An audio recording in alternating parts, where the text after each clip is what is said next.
Olá, você que nos acompanha, eu sou Beto Ramos. Hoje, especialmente, estamos falando do capítulo 5 da obra Conduta Espírita, que foi ditada por André Luiz Avaldo Vieira no ano de 1960 e que é uma edição da Federação Espírita Brasileira. Estamos aqui no 6º episódio, mas estamos no 5º capítulo e para que a gente possa falar da conduta espírita no lar, que é o tema de hoje, nós fomos buscar o que é o lar. E encontramos nas palavras de Jesus, no livro ditado por Nélio Lúcio a Chico Xavier, chama-se Culto Cristão no Lar, é o capítulo 1. Jesus nos esclarece que se trata da primeira escola e o primeiro templo da alma, o legítimo exportador de caracteres para a vida. E é onde se deve iniciar a paz no mundo. Imagine que se a gente não consegue paz com o nosso irmãozinho que dorme do lado, como é que nós vamos querer fazer ou promover a paz com aquele que não fala a nossa língua, que está do outro lado do planeta, que tem costumes e culturas diferentes da nossa? É na casa que nós vamos moldar as nossas personalidades, o nosso caráter, e vamos receber os primeiros ensinamentos, tanto relativo à ciência, à filosofia, como também aqueles que são religiosos, e que deve ser o primeiro templo no sentido de promover a ligação do homem com Deus, do ser humano com Deus. Promover aquela centelha divina, aquele sentimento divino que vai nos ligar ao Criador. É comum vermos nas mensagens de André Luiz, nesse livro que estamos estudando, que ele sempre faz remissão aos evangelhos e também às epístolas de Pedro, de João, de Paulo, enfim, ele faz uso integral da Boa Nova. E neste caso em especial, nessa mensagem, ele isola para a nossa reflexão uma parte do versículo 4 do capítulo 5, que diz o seguinte: aprendam primeiro a exercer piedade para com sua própria família e a recompensar seus pais, porque isto é bom e agradável diante de Deus. Paulo 1 Timóteo 5, versículo 4. Primeiro nós precisamos saber, para Paulo, quem é Timóteo. Nós devemos investigar os usos e costumes daquela época, como nos adverte Kardec, e buscar para a nossa reflexão a quem é dirigida a carta, por quais motivos. E nós fomos investigar e descobrimos que Timóteo era um colaborador muito próximo, muito íntimo de Paulo, tido inclusive como um filho legítimo pela fé, e não um filho consanguíneo, ou muito menos alguém que foi adotado, mas alguém que passou a conviver, a estar muito ligado à pessoa do apóstolo Paulo.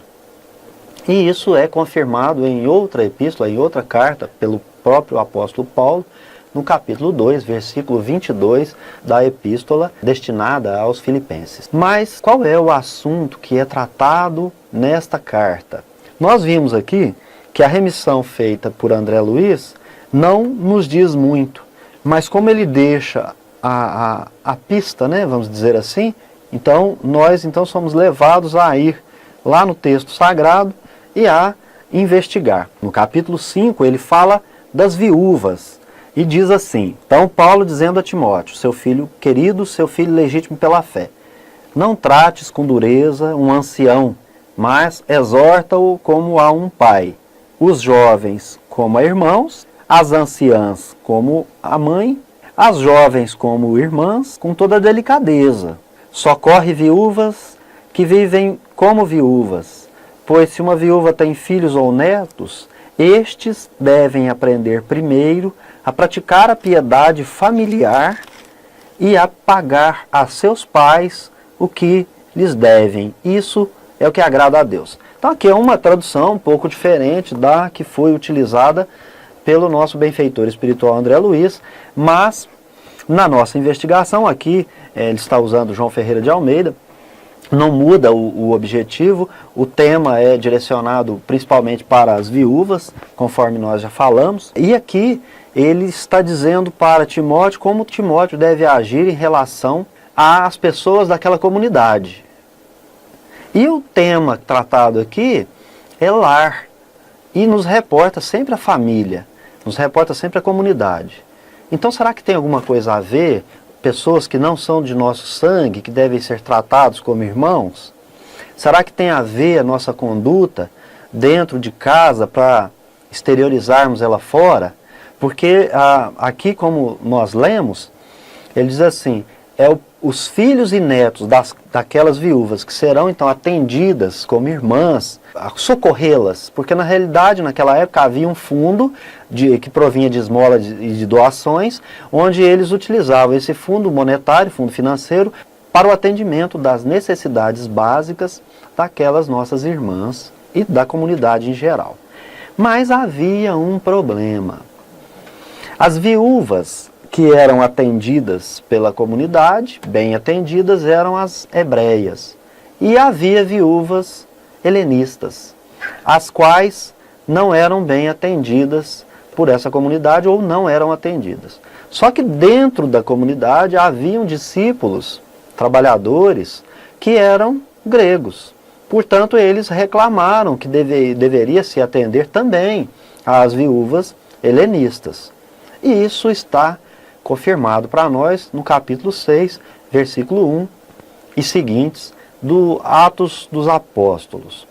Mas nós também vamos verificar que Paulo faz uma advertência, porque ele manda 2 cartas para Timóteo. Então, carta 1, carta 2. E ele faz advertências gerais, mas uma delas bem interessante. Ele diz assim, Timóteo, você deve se conduzir diante dos jovens, das viúvas e dos anciãos como modelo, na palavra, na conduta, no amor, na fé, na pureza, ensinando-os e motivando-os a fazerem o mesmo, exortando, né? A palavra ele usa exortar, que é o mesmo que motivar.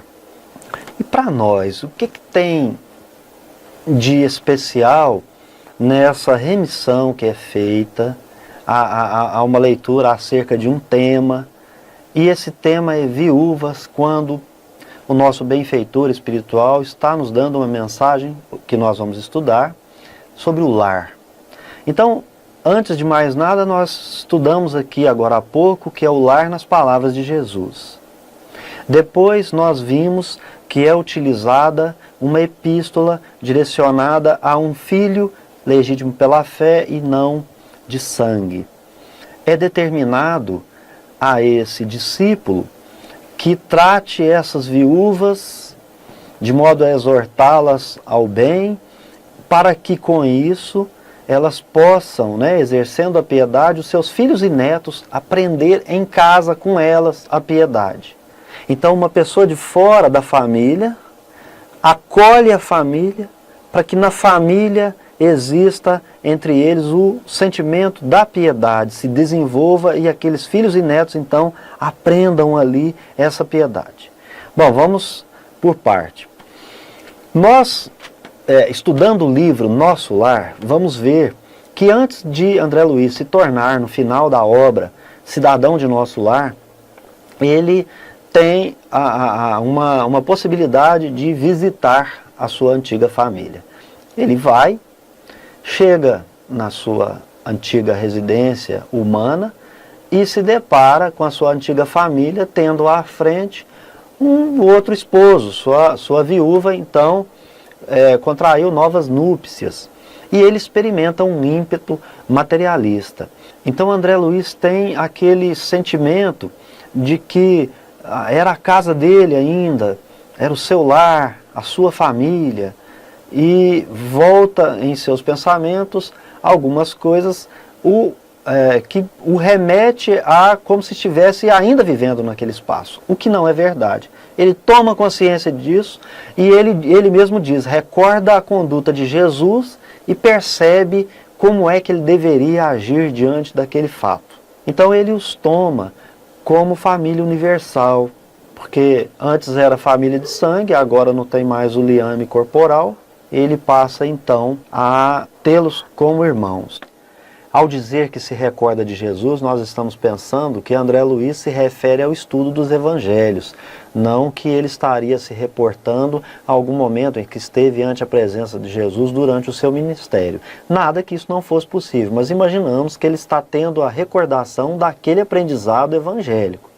E com relação a esta aplicação prática, nós vamos estudar com Emmanuel no livro Luz no Lar, capítulo 1, onde ele trata do culto cristão no lar, e ele diz o seguinte: estudando os 4 evangelhos no lar, cada um se torna o 5º evangelho inacabado, mas vivo e atuante, escrito com nossos punhos, colocando a nossa vida como revelação de Jesus, aberto ao olhar e à apreciação de todos, sem a necessidade de palavras na advertência ou na pregação. Então, vale dizer, colocando em prática, ao contrário de ficar só fala, faz, né? Age como. Então, quando ele traz esse ensinamento de que ele se lembra, se recorda de Jesus, o que ele está fazendo? Está pegando o evangelho, colocando na prática, nas suas ações, no seu dia a dia, na sua conduta em relação aos seus irmãos de humanidade.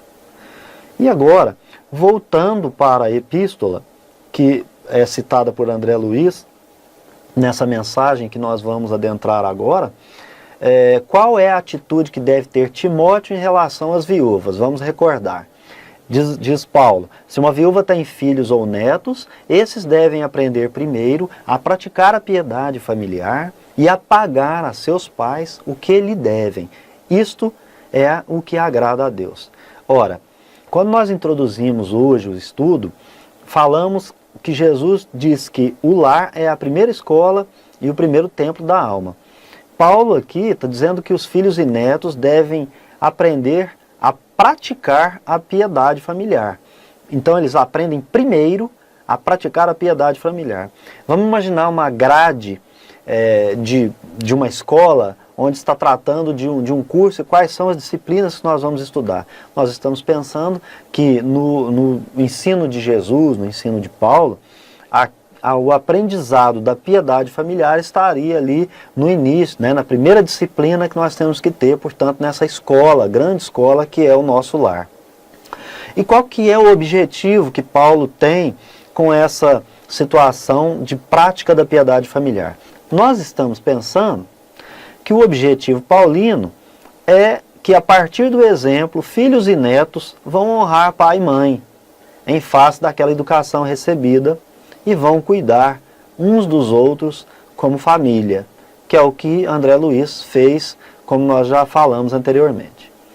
E no capítulo 5 dessa mesma epístola, no versículo 8º, Paulo ainda diz: se alguém não cuida dos seus, especialmente os que vivem em sua casa, renegou a fé e é pior que o incrédulo. Daí a obrigação de cuidarmos uns dos outros, né? Então agora, retornando ao livro Jesus no Lar, nós vamos recordar algumas questões que foram feitas por Jesus a Simão Pedro, mas que nós as aglutinamos. Ele faz alguns questionamentos a respeito do oleiro, a respeito do pescador, a respeito do carpinteiro, e nós podemos então, quando ele diz o que é o lar, ou o que deve ser o lar na terra, nós fizemos a seguinte síntese: tal qual o pescador que leva os melhores peixes ao mercado, o oleiro que modela o barro para imprimir-lhe a forma desejada, e o carpinteiro que aperfeiçoa a madeira bruta, o lar é o lugar que deve preparar as melhores pessoas, modelar o indivíduo e burilar sua natureza bruta para a vida em serviço da coletividade. É o que nós estamos pensando com os exemplos que Jesus nos traz nessa mensagem. E com isso, nós então adentramos diretamente ao capítulo 5 do livro Conduta Espírita, que no estudo dessa mensagem, ele começa com a seguinte afirmação: começar na intimidade do templo doméstico a exemplificação dos princípios que esposa, com sinceridade e firmeza, uniformizando o próprio procedimento dentro e fora dele. Fé espírita no clima da família, fonte do espiritismo no campo social. Bom, é importante lembrarmos que Evangelho segundo o Espiritismo deve ser, então, objeto de estudo no lar. E para quem ainda não conhece os princípios espíritas, ou seja, ele está dizendo os princípios que você abraça na doutrina espírita. Se você não os conhece, eles estão contidos aqui no Livro dos Espíritos, especialmente na introdução ao estudo da doutrina espírita. No meu aqui está no resumo da doutrina dos Espíritos, no capítulo 6, especialmente na página 33. Então, saber o que é Espiritismo ajuda nessa tarefa de começar na intimidade do templo doméstico a exemplificar os princípios que nós estamos abraçando. Ter em mente que o código de ética do espírita é a moral cristã. A senha do espírita será: fora da caridade não há salvação. E praticar amor, devotamento, fé inabalável e aspiração pura. Nós vamos encontrar isso nessas obras todas citadas e também especialmente nesta obra maravilhosa de Emmanuel, onde recebe o nome dele mesmo, né? Então, a primeira ideia é você, se você se diz espírita, é conhecer o que é o Espiritismo e saber que os princípios que você está adotando, abraçando, para os praticar na sua vida, né? Para não ficar só na fala. Calar todo impulso de cólera ou violência, amoldando-se ao Evangelho de modo a estabelecer a harmonia em si mesmo perante os outros.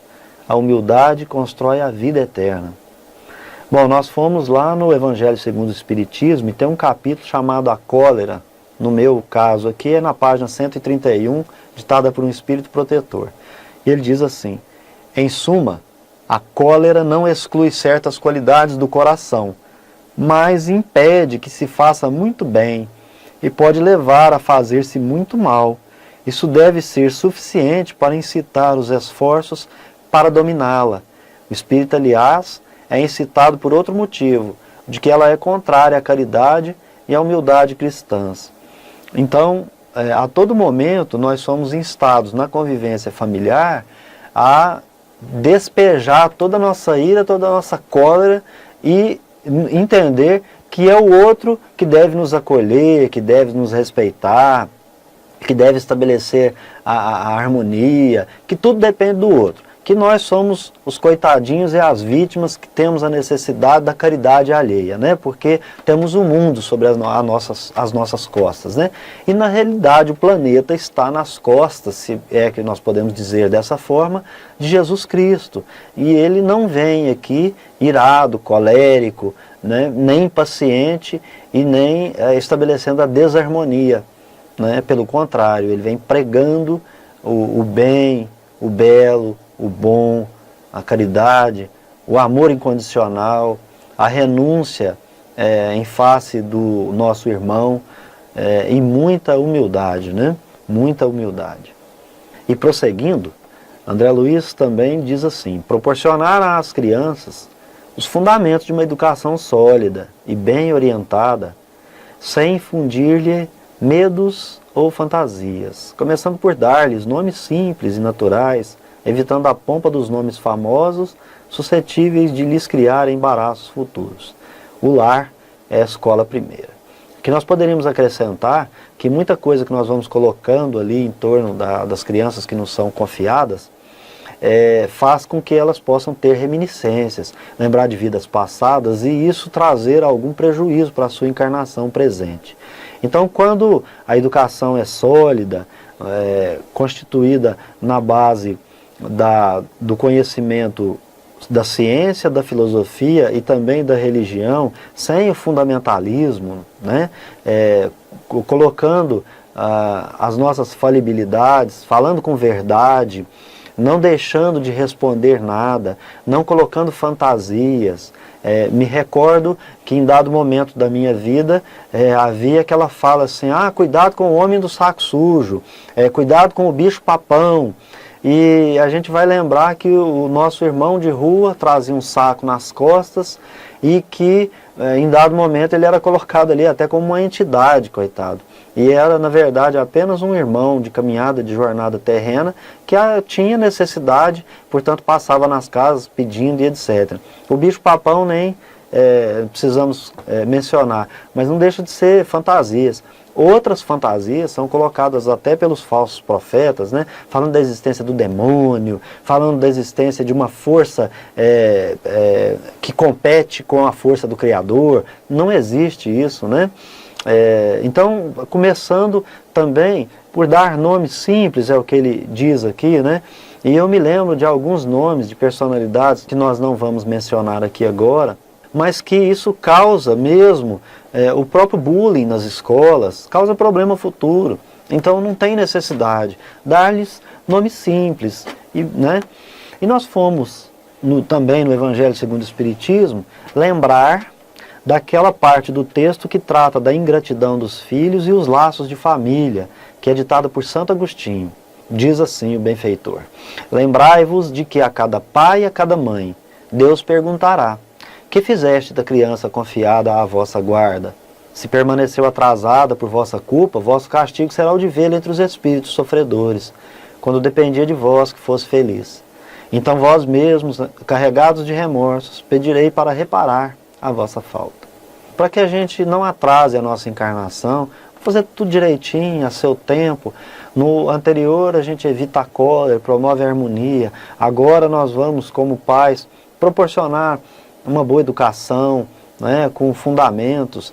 Ninguém está dizendo para você colocar no colégio mais caro, não, mas naquele que vai trabalhar a moral, a ética, né, vai voltar a pessoa para o bem, para o bom, para que ela sirva à sociedade. Naquele caminho que nós vamos lembrar da fala de Jesus para Simão Pedro, dizendo que é em casa que nós vamos modelar os caracteres daquela criança, dos filhos ou das pessoas que compõem o lar.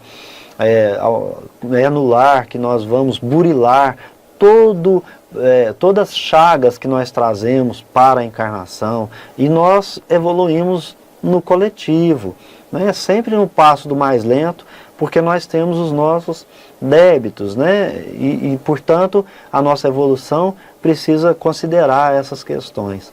Então não se esquecer que nós vamos ter que prestar conta do que nós fizemos com esses filhos, né? Hoje é tão importante nós dizermos, né? Você sabe qual site o seu filho está acessando na internet, com quem que ele está conversando, quem são os seus amigos, o local que ele anda frequentando, o que ele anda fazendo de bom, faz parte da nossa tarefa na condição de pais. E prosseguindo, sempre que possível, converter o santuário familiar em dispensário de socorro aos menos felizes, pela aplicação daquilo que seja menos necessário à mantença doméstica. A seara do Cristo não tem fronteira. Então, começando pelo final, a seara do Cristo não tem fronteira. A primeira coisa eu não vou fazer para o outro só porque ele professa a minha fé. Não.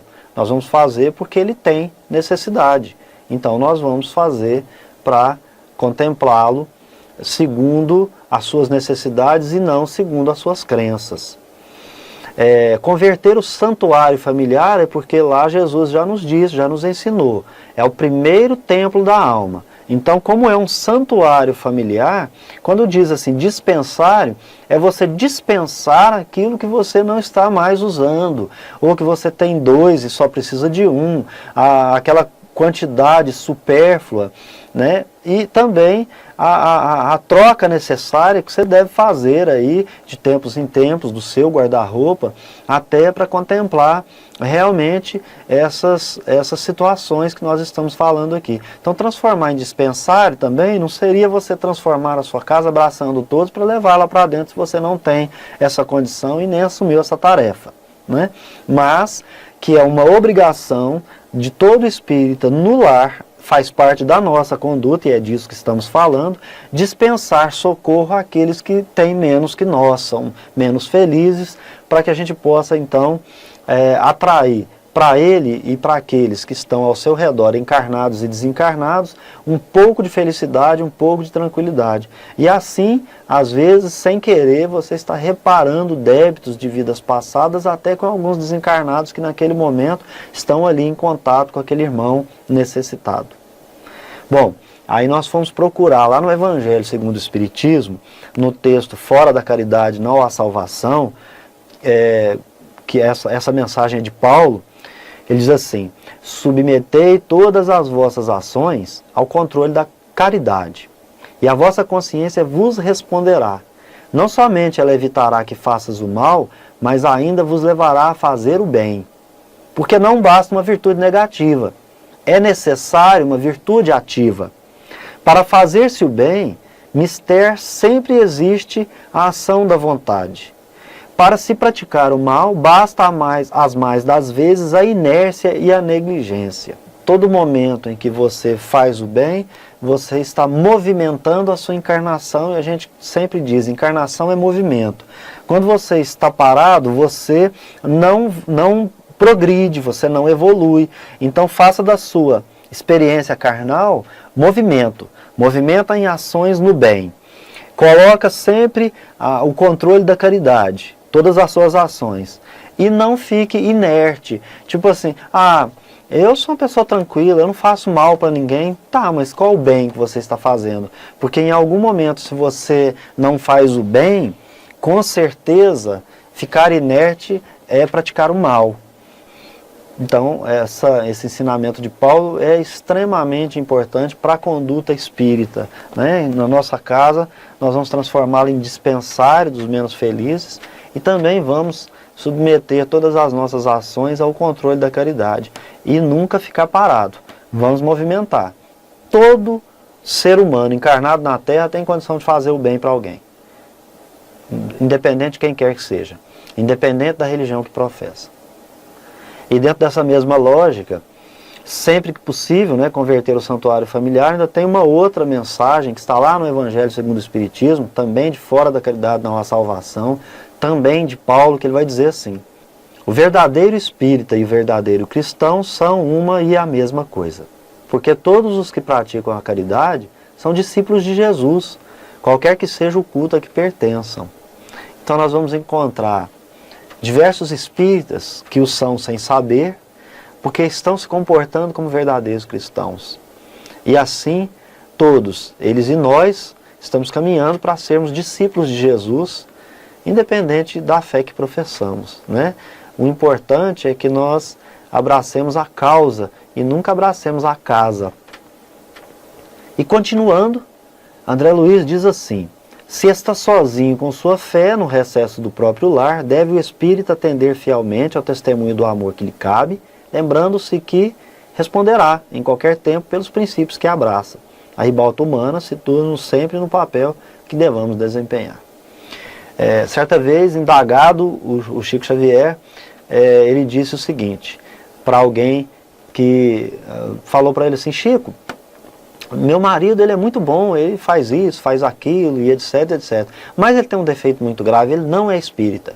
E Chico diz o seguinte: deixa ele com a fé, ele está muito bem, ele é um excelente cristão, né? Então, independente de você estar sozinho com a sua fé, você vai ser cobrado pela atitude que você vai ter relacionado com os princípios, né? Não adianta eu querer professar a fé espírita, mas ficar tentando obrigar ou violando consciência alheia. Não, nós vamos responder pelos princípios que nós abraçamos, né? A ética cristã, a moral cristã, o exemplo de Jesus Cristo. Jesus, certa vez, disse que trazia a espada e não a paz, e também que trazia fogo e queria que ele queimasse.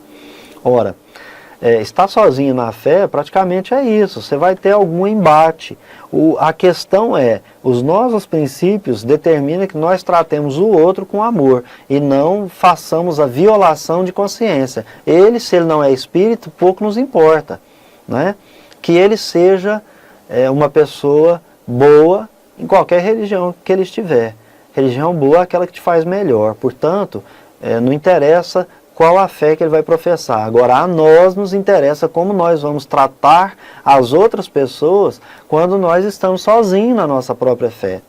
Porque se você ler outras obras de André Luiz, ele vai te dizer que você deve manter determinadas condutas com relação à sua atividade espírita, né, nas reuniões doutrinárias, nas suas tarefas, etc. E nada no seu recanto do lar deve atrapalhar. Pelo contrário, né? Então, este é o caso. E aí ele termina assim: a ribalta humana situa-nos sempre no papel que devamos desempenhar. Então não adianta ficar aí dizendo assim: nossa, mas eu sou um infeliz, eu fui colocado nessa família quando eu, uma pessoa tão boa, estou aqui querendo fazer a caridade e ninguém quer ser espírita como eu. A ribalta humana é a Terra como um grande teatro, e você, quando encarna, vem para desempenhar um papel, e Deus nos permite desempenhar o papel no lugar adequado para a nossa encarnação, para o nosso resgate, para o nosso aprendizado, enquanto uma grande escola sendo este planeta. Lá no Evangelho segundo o Espiritismo, nós vamos, então, agora compreender também por que André Luiz cita Paulo e por que na epístola de Paulo ele também fala para Timóteo tratar bem aquelas viúvas e a comunidade, etc. Quando então o próprio Paulo com Timóteo não tem laço sanguíneo e nem Timóteo com os demais tem laço sanguíneo, mas que eles devem ali se tratar como uma comunidade familiar, como uma família universal, para que os núcleos familiares possam, vendo esses exemplos, sendo motivados também a motivar a piedade dos filhos e netos daquelas viúvas que nós já mencionamos como exemplo, né? Então, diz assim no Evangelho segundo o Espiritismo sobre parentesco corporal e espiritual: os espíritos que se encarnam numa mesma família, sobretudo como parentes próximos, são mais frequentemente espíritos simpáticos, mas pode ainda acontecer que esses espíritos sejam completamente estranhos uns para os outros, separados por antipatias igualmente anteriores, que se traduzem também por seu antagonismo na Terra, a fim de lhes servir de prova. Ora, quando nós somos situados em uma determinada família, que é a nossa ribalta, viemos para desempenhar o papel necessário para a nossa própria evolução. Ou para a gente estar junto com aqueles que nós viemos ajudar, porque temos as simpatias recíprocas, ou aqueles resgates onde nós temos as antipatias. Ou, às vezes, nós fomos situados numa determinada família, sem que nós tenhamos nos encontrado anteriormente, porque temos ali problemas similares, semelhantes, com outros que nós poderíamos ali, em um coletivo, estar nos auxiliando a resolver, né? E, seguindo, André Luiz também vai mencionar sobre o culto cristão no lar. Porque ele vai dizer assim: ao menos uma vez por semana, formar o culto do Evangelho com todos aqueles que lhe coparticipam da fé, estudando a verdade, irradiando o bem, através de preces e comentários em torno da experiência diária, à luz dos postulados espíritas. Quem cultiva o Evangelho em casa, faz da própria casa um templo do Cristo. Jesus já disse que é o primeiro templo, mas ele não disse que é na inércia, então tem que se fazer alguma coisa. Então o que nós vamos fazer? Nós vamos cultivar a leitura do Evangelho. Aquele que não é espírita, que porventura está nos assistindo aqui agora, ele pode ler os 4 evangelhos, porque aí ele se tornará o 5º evangelho vivo, como diz Emmanuel. Então, se você não é espírita, você vai ler os 4 evangelhos, vai ler a Bíblia e vai retirar uma consequência moral e aplicar no seu dia a dia. O espírita, então, ele faz o culto no lar. Então ele vai ler o Evangelho, ele vai ler usar uma leitura edificante, um livro, uma obra, para que possa nortear o aprendizado da família, e sempre reunindo aqueles que coparticipam da fé. Por quê? No item anterior, nós aprendemos que se você está sozinho na sua fé, dentro do seu lar, você tem a forma de agir em relação aos demais, que são os princípios espíritas que devem ser praticados no lar.